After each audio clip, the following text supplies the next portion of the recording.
एक बड़े भाई एक छोटे भाई का रिलेशन तो मुझसे मेरा हमेशा का रहा है और आजीवन रहेगा। एक सीनियर एक जूनियर का हमेशा, कभी उन्होंने भी मुझे जूनियर नहीं समझा, उन्होंने भी मुझे अपना भाई ही समझा है। बीच में चीजें होती क्या है कि देखिए, किसके साथ विवाद बात नहीं होती है, सबके साथ होता है। हम घर परिवार में जो पैदा करता है उसके साथ भी कभी कभी माँ बाप से भी इंसान लड़ जाता है, माँ बाप भी बेटा बच्चों से लड़ जाते हैं।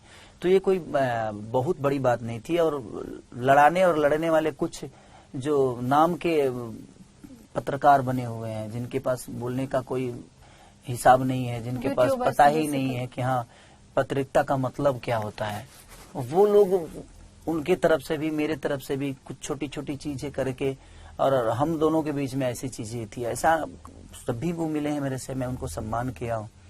और बीच बीच में, अब मेरे कहने का मतलब कि आपके साथ कोई रहता है, अगर वो कुछ बोलता है तो दुनिया तो यही कहेगी ना कि आप बुलवा रहे हो।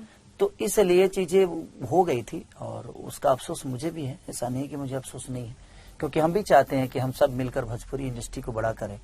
देखिए तो दोस्तों, पवन सिंह और खेसारी लाल यादव के मिलने के बाद ये खेसारी लाल यादव का पहला इंटरव्यू था, जिसमें उन्होंने काफ़ी चीज़ों पर बात की। जैसे में उन्होंने कहा कि भोजपुरी इंडस्ट्री एक आदमी के बढ़ाने से नहीं बढ़ सकती है, सभी कलाकारों को मेहनत करना होगा जिससे इंडस्ट्री आगे बढ़ पाए, जो कि बहुत सही बात बोली इन्होंने।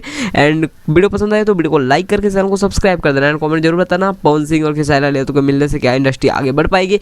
एंड आपको ये पूरी इंटरव्यू देखना है तो बिहार तक पे अवेलेबल है, आप जाकर देख सकते हैं।